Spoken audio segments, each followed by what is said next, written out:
Hello and welcome back to another episode of the Help Is Here podcast, brought to you by the Beyond Compulsion Academy.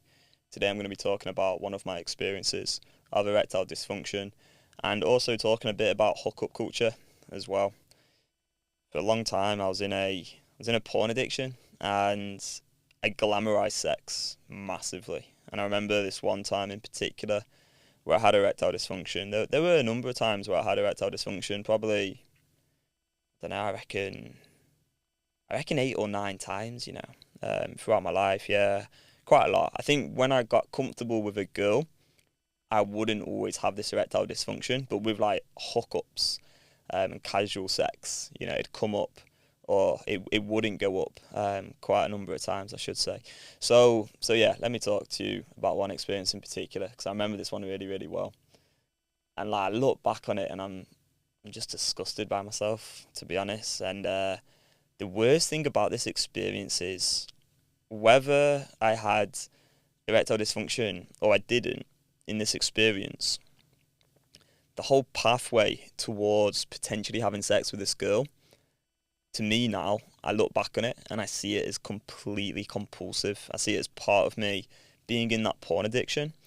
And yet this is normalized. This is like the normal experience that people have nowadays. And I feel like what sex is all about and what makes sex so good and great is being lost. And this is part of porn. This is part of the whole porn addiction epidemic. This is part of the music videos we have nowadays. It's just part of culture. Essentially, it's part of culture. I think sex has changed a lot due to our modern day culture, right? And instant gratification and Instagram and these apps and dating apps and yeah, that's kind of where the story begins, really, is with the dating apps. So I was on Hinge a few years back, 2022 maybe, 2023, around then.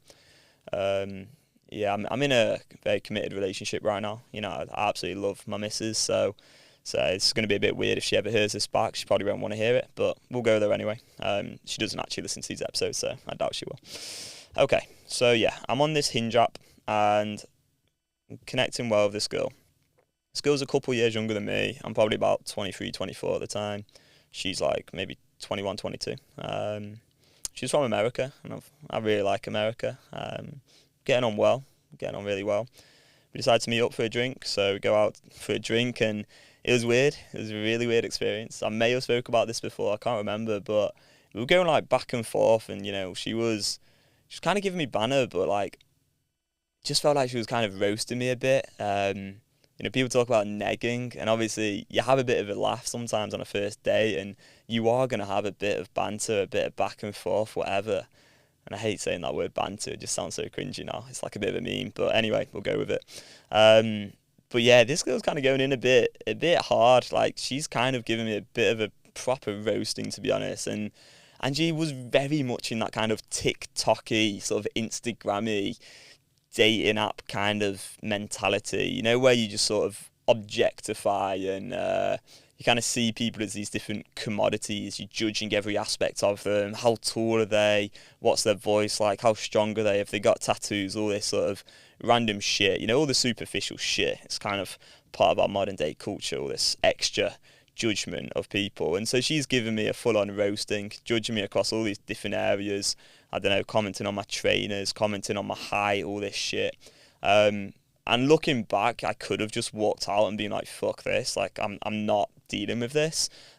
Instead, I kind of just gave her a bit of a run for her own money. I just sort of roasted her back and just gave it back, and it was quite an enjoyable conversation, to be honest with you. I remember about an hour through the day calling like my best mate up, and I was just like, Nathan, like, what is actually going on? I'm on the weirdest day ever. Like, this is just crazy. So I was kind of thrilled by the whole experience in a way. I've talked a little bit about I was going to make a joke then about my femdom porn addiction in the past and how it was similar in a way, but it wasn't that level. It was just a bit of a roasting, right? So anyway, we're getting on all right, and we kind of get into some deeper stuff in the end, actually.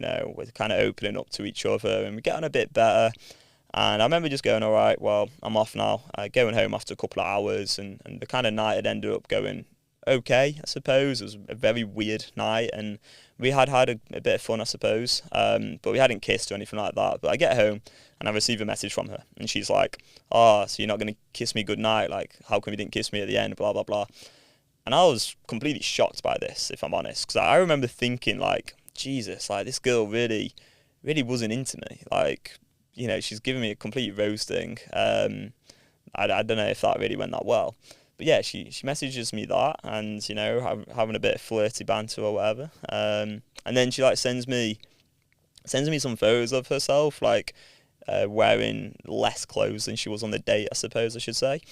And I was a bit like, okay, well, wasn't expecting that either. But anyway, we decided to chat for the next few days, and we're getting excited about meeting up again. And the conversation is getting very, very flirty, really. And we're sort of talking about, oh yeah, doing like sexual stuff together and whatever. And I remember walking over to her apartment, and you know what happened? Actually, I remember this very well. What happened was I was walking over to her apartment. I get there, I message her, I call her. She doesn't pick up at all, completely ghosted.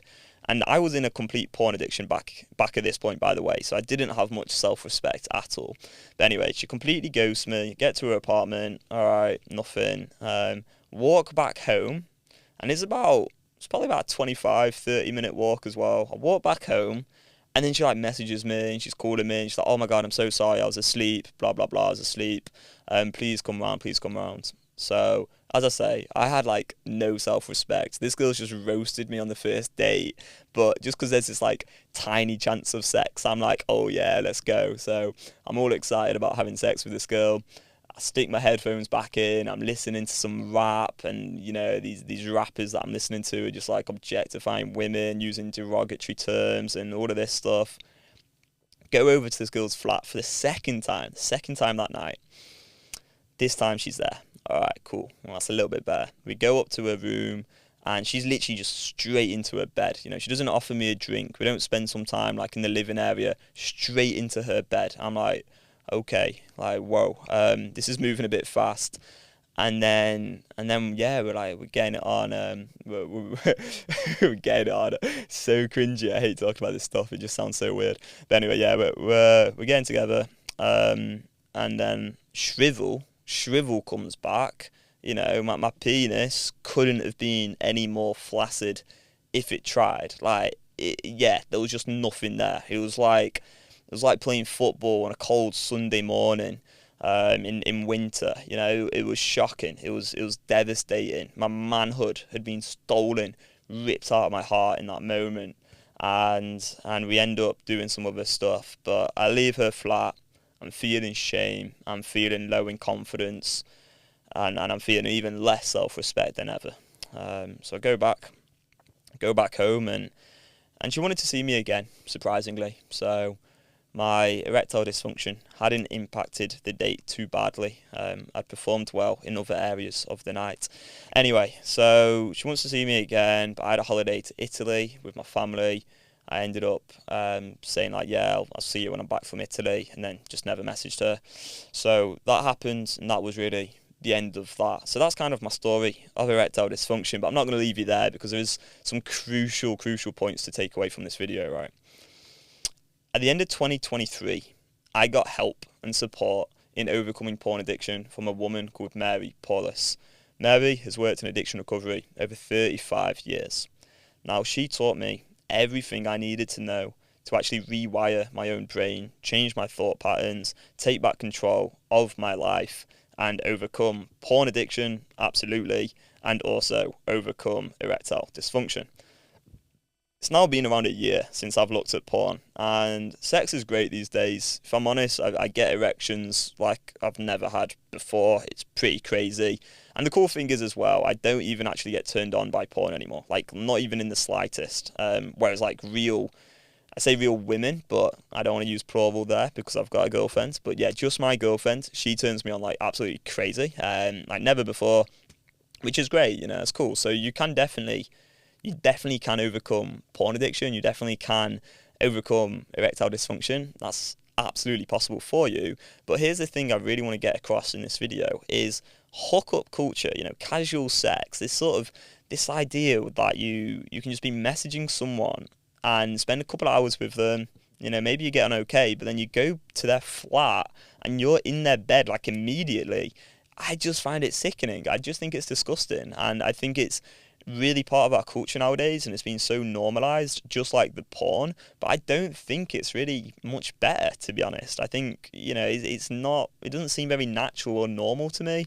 It just seems a little bit weird, and I personally think if you're trying to overcome a porn addiction and you're anything like me, and this is a big problem for you, what I would 100% recommend to anyone is focus on dealing with the porn addiction first. Make that your absolute number one priority in life. Do whatever you can, get the right training, get the right support. Focus on dealing with the porn addiction first. And by that, by the way, I don't mean you spend all your day removing the triggers or doing all this dumb random nofap shit. I'm talking about you change the way you think, because it's your thoughts which lead to how you feel, and then you act on your feelings and you end up back in the porn addiction. So we really want to change the thoughts, get into maybe like rational emotive behavioural therapy, or do our program. I'll leave a link in the description if you want, but the point is prioritize porn addiction recovery, and that would be my number one priority for anyone with erectile dysfunction and who wants to live a healthy, balanced, consistent, grounded life. Right, make that your number one priority. And then what you would do, if down the line, possibility of hooking up with a girl comes along and you've rewired your brain, you're not going to have erectile dysfunction anymore, then yeah, crack on, do your thing, whatever. The other thing I would say is if, a real relationship does happen to appear in your life when you're in the porn addiction, okay, I think that's fine, but you just don't want to build it on the grounds of desiring sex alone, because I made that mistake. I think even with my ex, to be honest with you, a lot of that relationship was built on my addiction and that desire for sex. And I was prioritizing the sex rather than actually building a real relationship that has communication at the heart of it and has, sort of just like a healthy sort of balance to it. And like caring about the person rather than just the sex side. And I just think it could be a massive, massive mistake that people make is swap out one addiction for another. You stop the porn, but then you end up just hooking up all the time, and you're like on some long nofap streak, and you're like, oh yeah, I'm amazing because I'm having sex all the time. What would happen is you'd end up never actually rewiring the addicted porn neural pathways. So I think our culture nowadays is pretty weird. I think there's a lot of hookup culture, and I would just really recommend, treating this porn addiction correctly, deal with that, and then I can guarantee erections are going to be better, sex is going to be way better, relationships are going to be better, and you're not even going to have this like relentless obsessive desire where you end up sacrificing your self-respect and self-esteem for some temporary instant gratification like I was trying to do in the past. And even when I tried to do that, it didn't even work because I'd have erectile dysfunction anyway. Hopefully this helps a little bit. I'll leave a link in the description to the compulsion test where you can get a score out of 100. That's going to help you understand whether you are addicted to porn. It's something I really needed to understand myself, so hopefully that can help you as well. Thank you for listening or watching, and we'll see you in the next episode. Bye bye.